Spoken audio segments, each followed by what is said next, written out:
축구 경기를 보는 것은 매우 흥미진진합니다. 하지만 더 흥미로운 건 이상하게 흘러가는 경기를 보는 거예요. 오스트리아와 덴마크의 경기 도중 어디선가 의문의 구멍이 나타나 경기를 중단시켰습니다. 선수들은 화가 났지만 이 이상하고 깊은 구멍에 당황하기도 했죠.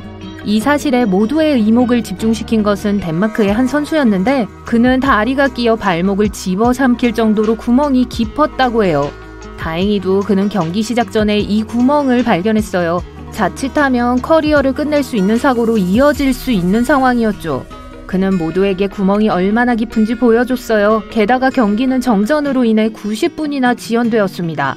팬들은 혼란스러워했습니다. 응원하고 싶은 팀이 경기를 할 수 없다는 사실에 실망한 팬들도 있었고 재미있다고 생각하는 팬들도 있었어요.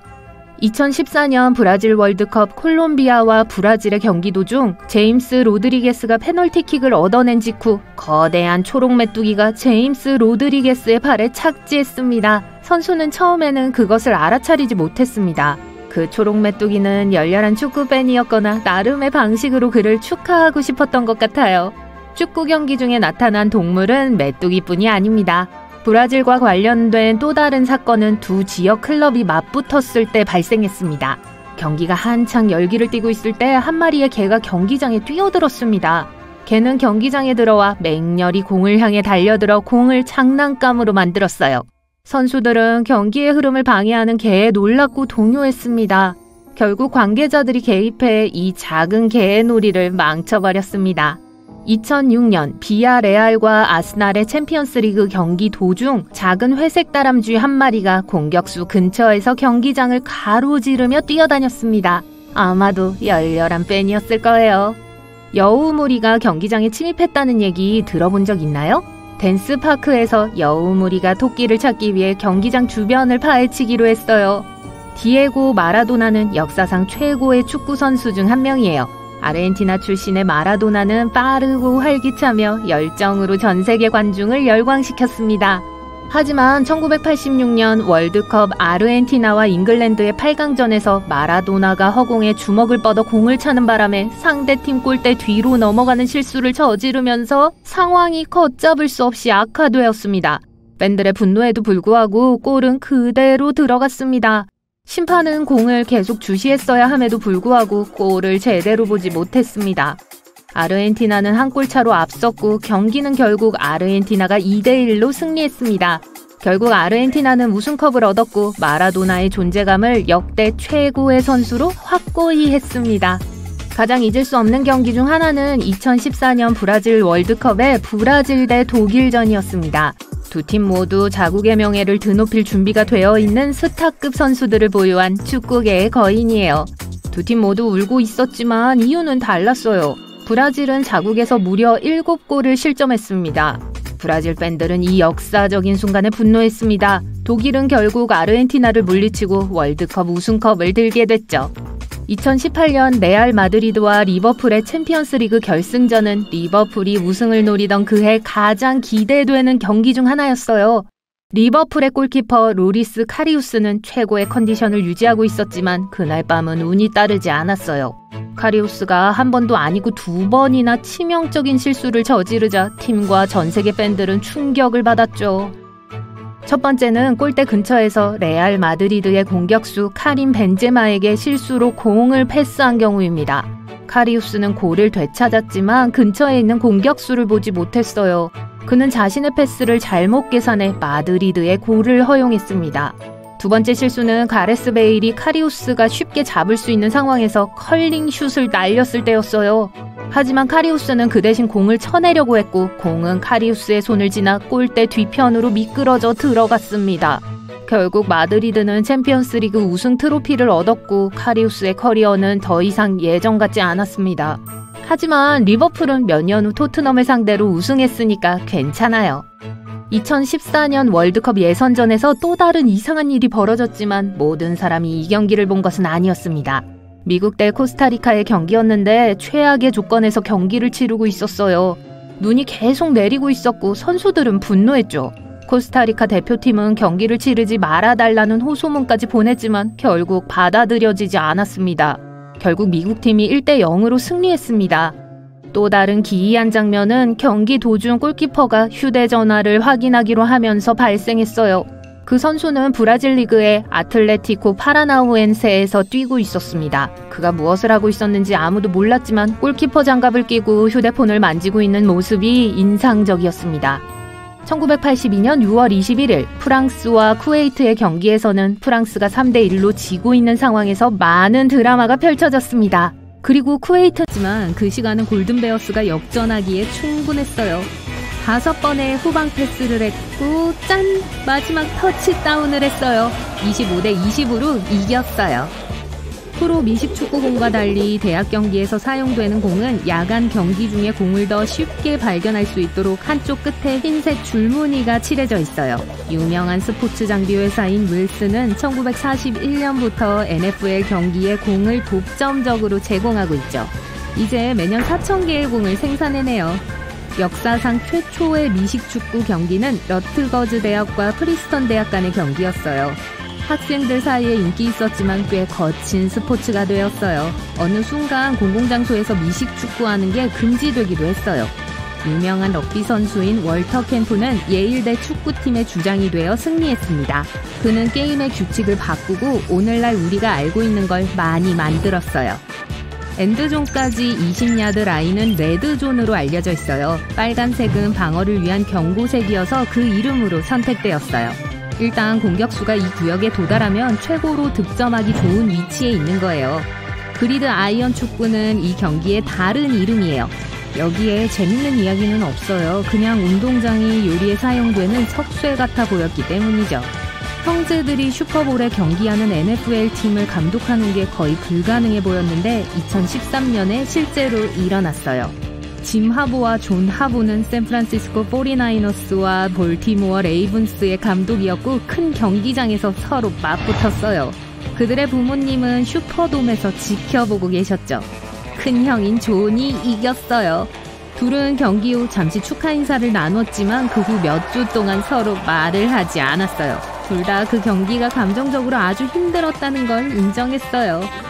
1970년에 합병될 때까지 각자 챔피언이 있는 내셔널 미식축구 연맹과 미식축구 리그가 있었습니다. 그들은 새로운 구조에 대해 결정해야 했는데 합의를 보지 못했어요. 그래서 결국 어떻게 해결했는지 맞춰보실래요? 꽃병에 5가지 선택지를 넣고 무작위로 하나를 꺼냈어요. 캔자스시티의 라마 헌트 시장은 단돈 98센트짜리 장난감에서 영감을 받아 슈퍼볼이라는 이름을 만들었어요. 그의 아내가 텍사스주 댈러스에 있는 장난감 가게에서 그걸 발견했고 이 작은 공이 작은 집 위로 튀어오를 수 있다고 말했어요. 모두가 이 아이디어를 좋아하지는 않았고 심지어 다른 이름을 위한 대회도 있었지만 장난감에서 영감을 받은 이름을 이길 만한 건 없었죠. 첫 번째 슈퍼볼은 1967년 1월 15일에 열렸습니다. 오늘날 VIP석을 사려면 1억 3천만 원 정도를 지불해야 하는데 비해 당시 티켓은 15,000원에 불과했어요. 그럼에도 경기가 있던 로스앤젤레스 메모리얼 콜로세움에는 빈자리가 많았죠. 장소는 경기 시작 6주 전에 선택했어요. 지금은 실제 경기 3년 전에 하는 걸로 알려져 있어요. 5번째 슈퍼볼 이후로 경기를 식별하기 위해 로마 숫자를 사용해왔습니다. 혼동이 생기는 걸 막는 데 도움이 되었죠. 예를 들어 슈퍼볼 2023은 그해 초에 개최되겠지만 시즌 대부분의 경기는 2022년에 플레이될 거예요. 유일한 예외는 슈퍼볼 50이었어요. NFL은 슈퍼볼 L로 명명한 게 티켓 판매를 감소시켰을지도 모른다고 생각했죠. NFL은 하프타임 쇼에서 공연하는 슈퍼스타 가수들에게 돈을 지불하지 않아요. 음반 판매량이 항상 경기 후에 급증하기 때문에 장기적으로 황금 시간대에 그곳에 출연하는 게 예술가들이 훨씬 더 많은 돈을 벌 수 있게 하죠. 그래도 쇼를 위해 준비해야 하는 비용을 충당하기 위한 돈은 받아요. 130억 원 이상이 될 수도 있으니까 결국 나쁘지 않은 거래죠. 각 슈퍼볼 팀은 108개의 공을 받아요. 그중 54개는 연습용 공으로 사용되고 나머지 54개는 실제 경기에서 사용돼요. NFL 경기의 하프타임은 보통 12분에서 15분이에요. 하지만 진행 중인 경기력에 따라 슈퍼 하프타임은 20분에서 30분 정도 돼요. 44회 경기에서 어떤 팀이 킥오프를 시작할지 결정하기 위해 뒤집은 동전은 지구를 도는 나사 우주선에서 11일을 보냈어요. 경기가 항상 공정하게 진행될 수 있게 경기장에는 다른 기능을 하는 7명의 관계자가 있어야 해요. 검은색과 흰색 줄무늬 셔츠로 그들을 알아볼 수 있어요. 이 중에 심판이 순위가 제일 높고 책임질 게 제일 많아요. 그러고 나서 심판, 후심, 선심, 사이드 저지, 라인 저지, 예상이 안 되는 것들이에요. 예를 들어 반칙이나 심판이 잘못됐다고 생각되는 모든 것들을 범하면 선수는 옐로 카드나 레드 카드를 받을 수 있어요. 하지만 감독과 코칭 스태프도 이 악명 높은 카드를 받을 수 있다는 걸 알고 계셨나요? 네, 몇몇 감독들은 경기장에서 거친 몸짓으로 유명하고 가끔은 도를 지나치기도 해요. 심판들은 그들이 선을 넘으면 옐로 카드나 심지어 레드 카드를 줄 수 있어요. 그러면 보통 감독은 위에 있는 스탠드에 갇혀 다음 경기를 놓치고 보조 감독이 치위를 맡죠. 심지어 경기가 시작되기도 전에 레드카드를 받는 것도 가능해요. 만약 한 선수가 킥오프 전에 말썽을 피운다면 심판은 그들에게 레드카드를 줄 수 있고 그 팀은 오직 10명의 선수로만 경기장에서 경기를 하게 될 거예요. 감독은 경기가 시작될 때 선발 11명의 선수들을 발표해야 하고 만약 누군가가 레드카드를 받는다면 감독은 그 선수를 대체할 수 없어요. 한 명 부족한 상태로 시작해야 하는 거죠. 그러니까 얌전하게 행동하는 게 좋겠어요. 이 규칙이 허용된다는 점에서 선수가 7명이 되면 경기는 진행되지 않아요. 그렇지 않으면 몰수 경기가 되는 거예요. 이건 몇몇 선수들이 무리하게 해서 레드카드를 받았던 것일 수도 있지만 부상이나 다른 이유도 있어요. 게임 중에 레드카드는 4장까지 가능해요. 그렇지 않고 더 많은 레드카드가 나오면 경기는 중지되어야 해요. 그럼 골키퍼가 다치면 어떻게 될까요? 백업 키퍼를 대체 선수로 투입해요. 그럼 대체 선수가 레드카드를 받거나 부상을 당하면 어떻게 될까요? 선수단에 다른 골키퍼 백업은 없을 테니 다른 외야수가 골키퍼 자리를 대신해야 할 거예요. 장갑을 끼고 팀을 지켜내기 위해 생존 본능을 발휘해야 하죠. 골키퍼는 공을 세이브했거나 되찾은 후 6초 동안만 공을 잡을 수 있어요. 그보다 더 오래 잡고 있으면 심판이 시간 낭비하는 걸로 간주할 수 있기 때문에 심판으로부터 카드를 받을 수 있죠. 손으로 공을 잡을 수 있는 유일한 선수는 골키퍼지만 오직 페널티 박스 안에서만 가능해요. 만약 밖에서 공을 잡으면 플레이에 따라 카드를 받을 수 있고 퇴장도 가능해요. 골키퍼는 같은 팀 선수가 발로 공을 차서 백패스하면 손으로 공을 잡을 수 없어요. 만약 그렇게 했다면 파울로 간주돼요. 골키퍼는 패스를 받고 나머지 선수들처럼 발로 뛰어서 패스하거나 클리어해야 해요. 하지만 헤딩이나 가슴으로 백패스를 받는다면 골키퍼는 손으로 공을 잡을 수 있어요.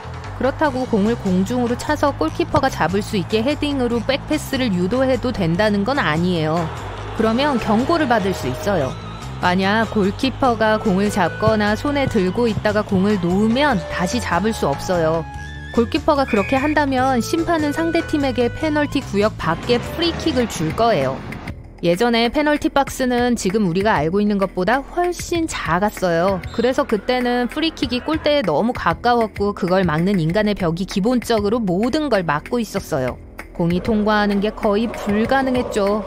축구에서 말도 안 되는 규칙 중 하나가 코너 깃발이 없으면 경기를 진행할 수 없다는 거예요. 이런 일이 일어난 유일한 경우가 1974년 월드컵에서 독일과 네덜란드의 경기였어요. 관계자들이 깃발을 꽂는 걸 깜빡해서 심판은 경기를 연기해야만 했어요. 하지만 스태프들이 깃발을 추가해서 넣었고 경기를 시작해도 됐죠. 경기 중에 5명의 선수를 교체할 수 있는 건 최근에 생긴 일이에요. 오랫동안 팀들은 한 경기 동안 3명의 선수만 교체할 수 있었어요. 5명의 선수를 교체한다는 건 앞으로 있을 어떤 경기에 훌륭한 선수단 순환이 가능하단 거예요. 특히 동시에 여러 경기에 팀이 출전하는 경우에는 더 그렇죠. 하지만 그중 한 명이 부상당했어도 팀의 선수들을 대체하는 게 허용되지 않았던 때가 있어요. 1965년 이전 경기장에 여러분의 팀인 11명의 선수가 있었다면 벤치에서 여러분을 절대 도와줄 수 없었어요. 일단 애초에 벤치가 없었을 거예요. 특히 승승장구하고 있을 때 교체되는 건 짜증나죠. 하지만 교체되는 걸 거부한다면 실제로는 아무 일도 안 일어나요. 심판이 여러분에게 경고를 주거나 어떤 징계를 줄 거라고 생각했겠지만 아니에요. 경기는 재개되어 그 선수는 경기장에 남게 돼요. 피파는 여러분에게 불이익을 주지 않을 수도 있지만 여러분의 클럽에 벌금을 부과할 수 있고 팀원, 코칭 스태프, 그리고 팬들로부터 존경을 잃을 수도 있겠죠. 반드시 셔츠 뒤에 여러분의 이름이나 성을 적어야 한다고 되어 있는 규칙은 없어요. 불쾌하지만 않으면 원하는 건 뭐든 넣을 수 있어요. 축구 선수들은 어렸을 때 가지고 있던 별명을 붙이는 경향이 있어요. 스로인으로 직접 골을 넣을 수 있는 방법은 없어요. 스로인은 공이 범위를 벗어나서 선수들이 손으로 공을 다시 던져서 경기